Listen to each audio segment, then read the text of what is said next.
সুন্দরবনের রিক্সা চালকের মেয়ে বিদিশার নেট জয়, অভাব, প্রতিকূলতা আর সীমাহীন বাধা এই ছিল তার নিত্যসঙ্গী। তবুও স্বপ্ন দেখেছিল সে, আর সেই স্বপ্নকে আঁকড়ে ধরে লড়ে গিয়েছে প্রতিটি মুহূর্তে। আর আজ সেই স্বপ্নের ঠিকানা স্পষ্ট।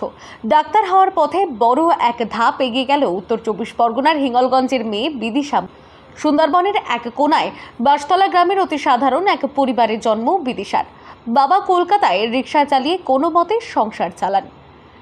একটিমাত্র ঘরের মধ্যে বাবা, মা আর প্রতিদিনের হালচাল।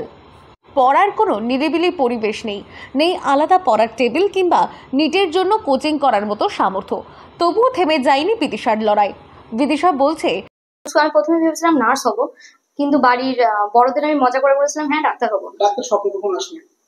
না না না না স্বপ্ন আসেনি, ওটা মজা করে মুখ থেকে বেরিয়ে যাওয়া। ডাক্তার স্বপ্ন আসেনি কেন? এতটা এরকম যে হাইভে আমাদের বাড়ির এরকম পরিবেশ, কোনো পড়ার কোনো নেই, বাবার কোনো সামর্থ্য নেই, কোনো দিক দিয়ে কোচিং কিংবা কিছুতে পড়ার কোনো ফ্যাসিলিটি নেই, সেই জন্য আমি ভাবতে পারিনি যে এতে হবে। খুব ভালো লাগছে। বাবা রিক্সা চালক, চিত্তরঞ্জন বাক্সর কাছে রিক্সা চালক। অনেক সময় বাড়িতে মন বসাতে পারিনি, তখন পুকুর পাড়ে গিয়ে বসতাম, কখনো মাঠের এক কোণে। মাথায় শুধু একটা কথাই ছিল, আমাকে ডাক্তার হতে হবে। কারণ আমাদের মতো গ্রামের মানুষদের চিকিৎসার জন্য দূরে যেতে হয়। আমি চাই এই মানুষগুলোর পাশে দাঁড়াতে। কোচিং সেন্টারের ক্লাস নয়, ইউটিউবের ভিডিওই ছিল তার শিক্ষক।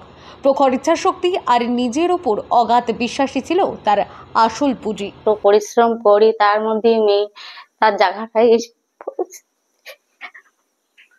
এখনো করছে। মোবাইলে টাকা আমরা সব মাসে মাসে দিতে পারিনি, কি বই খাতাও এত টাকা পয়সা আমরা জোগাড় করতে পারিনি।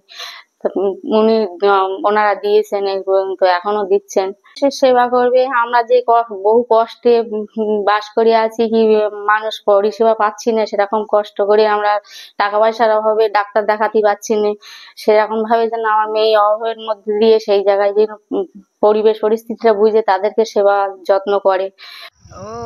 ওরা তো গরিব মানুষ, ওই খাল পাড়ে টাড়ে যখন সেখানে বই টই পড়ে ওই বোনের বাড়ি গিয়ে পরীক্ষাটা দিল। কেমন মেয়ে? ভালো, পড়াশুনো ওই একা একা করে। আর আজ সেই অদম্য মেয়েটি নিট পরীক্ষায় সাফল্য পেয়ে প্রমাণ করে দিয়েছে, স্বপ্ন বড় হলে পরিস্থিতি নয়, মনই সব কিছু। বিদিশার সাফল্য শুধু তার নিজের নয়, এই জয় গোটা সুন্দরবনের।